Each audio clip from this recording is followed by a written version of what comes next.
jërë ngeen jëf mbokk yi yéen ñi nga xam ne yéen ñuy topp suñu chaîne bii di BDO TV laata loolu koy gën ci page bi ñu ngi lay wax nga abonné tey bés cloche de notification bi ngir vidéo bu ñu jógalati nga bokk ci ñu koy jot directement. xibaar yi tey dañu koy door rek niki Pam Ndiaye mi nga xam ne journaliste la ci Walfadjri fële doon ab journaliste boo xam ne dafay yëngu ci li nga xam ne moo di wàllum droit da ci def ay analyse ay kii jàngat yu am solo moom Pape Ndiaye moomule ñi nga xam ne ñoo di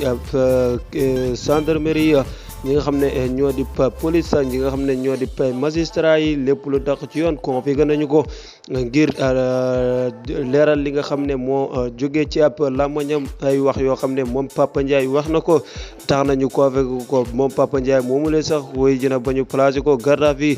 moom journaliste Walfadjri ba woon Papa Ndiaye sax bi mooy ñaareelu yoonam muy dem foofa ca yoon ndax am na ab dossier ba ñu ko toppee woon it ca at yu ñu génn ne moom Papa Ndiaye moom mu lee kon yoon confirmé na ko la ma koy toppee moo di division fausse nouvelle maanaam joxe ay information yoo xam ne yu wérul la ak it yëgati ay kàddu yu ñaaw jëmal ko ci ñi nga xam ne ñoo yore wàllum àtte fii ci Sénégal maanaam jëmee ko ci magistrat yi nga xam ne dogal li nga xam ne moom la code pénal bi santaane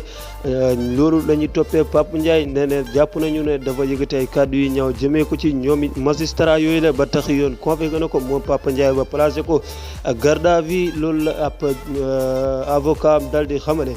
ba tey it keneen ku ñu jàpp muy activiste bu mag a mag Guy Marius Sagna ñu xàmmee ko ci xeexal askan wi xeex ci mbedd mi jàppale ñi nga xam ne ñoom la ñu bëgg a jaay doole taxawu ndaw ñi ak mag ñi góor ak jigéen moom Guy Marius Sagna moom it daal dinañ ko placé moom it garde à vue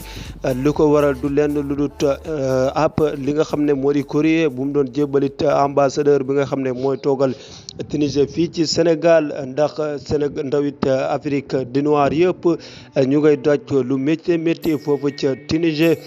lu ko waral lu du tap li nga xam ne moo di kàddu yoo xam ne président Tunisie moo ko yëkkati woon jëmee ko ci africain noir yi nee na ñoo xadal seenub dëkk ñoo tax ba seenub koom-koom mënta dem fenn tax na ñu ngay génnee africain yooyu le di leen dóoral ba di leen xoqatal ñi ndax ñu jot di leen rey ba di leen di taal seenub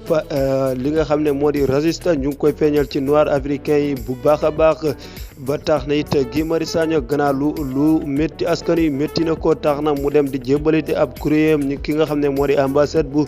Tunisie fii ci Sénégal waaye Guy Marius moomulee daal du yegg fa nga xam ne moo di ci ambassade boobule li ko waral moo di police da ko daal di karandu ca yoon woowulee daal di ko placé garde à vue moom ki nga xam ne moo di Guy Marius Sagna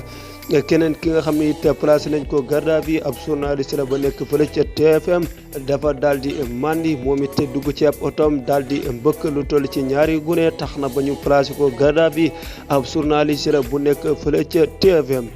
lii lañ leen andiloon ci lu gën a fës ci ay xibaar dooy leen di abonné ci chaîne bi di partager lii di vidéo yi de like bu baax a baax ba beneen vidéo incha allah